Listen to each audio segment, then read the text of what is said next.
Hello, சூரியன் ஒளியின் கதிர்களின் முன்னே உட்காந்து கொண்டு இந்த கல்லோரலில் அழகாக வடக்கி மாவு அரைச்சிருக்கேன் பாருங்கள். சூப்பராக இருக்குது பாருங்கள் வடக்கி மாவு. இந்த கல்லோரல் மாதிரி யார் வீட்டிலலாம் கல்லோரல் இருக்குதுன்னு கமெண்ட் பண்ணுங்கள். எனக்கு இந்த கல்லோரல், அம்மி, கழுவை, ஏந்திரம், உரல் இதெல்லாம் ரொம்ப பிடிக்கும். ஸோ யாருக்கெல்லாம் இந்த மாதிரி விஷயங்கள்லாம் ரொம்ப பிடிக்கும், இதில் அரைச்ச விஷயங்களை சாப்பாடு ரொம்ப பிடிக்கும் அப்படின்றத கமெண்ட்டில் கண்டிப்பாக சொல்லுங்கள்.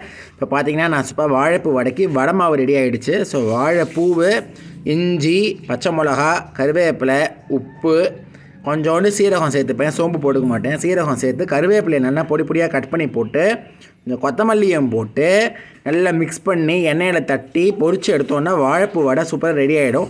இதை நான் பார்த்திங்கன்னா கடலைப்பருப்பு காலியாக எடுத்து துவரம்பருப்பையும் நல்லா ஊற வச்சு துவரம்பருப்பு, மிளகா வத்தல், சீரகம் போட்டு நல்லா ஊற வச்சு நல்லா அரைச்சிட்டேன், நல்லா விழுது மாதிரி. இவ்வளோ தாங்க வடை மாவு தயார். இந்த மாதிரி மாவு ரெடி பண்ணி, அதாவது கொத்தமல்லி எல்லாம் போட்டு எண்ணெயில் பொரிச்சு எடுத்தால் வடை ரெடி. டீயும் பார்த்தீங்கன்னா சூப்பராக ரெடி ஆகிடுச்சு.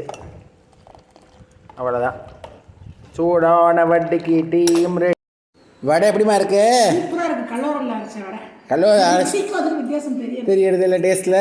Good, right. இதை அடுத்த பேட்சாக பொரிச்சுட்டேன் பாரு. அப்படி தான் சாப்பிட்ணும். கொடுத்தாச்சும்மா, 2 பேருக்கும் கொடுத்துட்டேன்.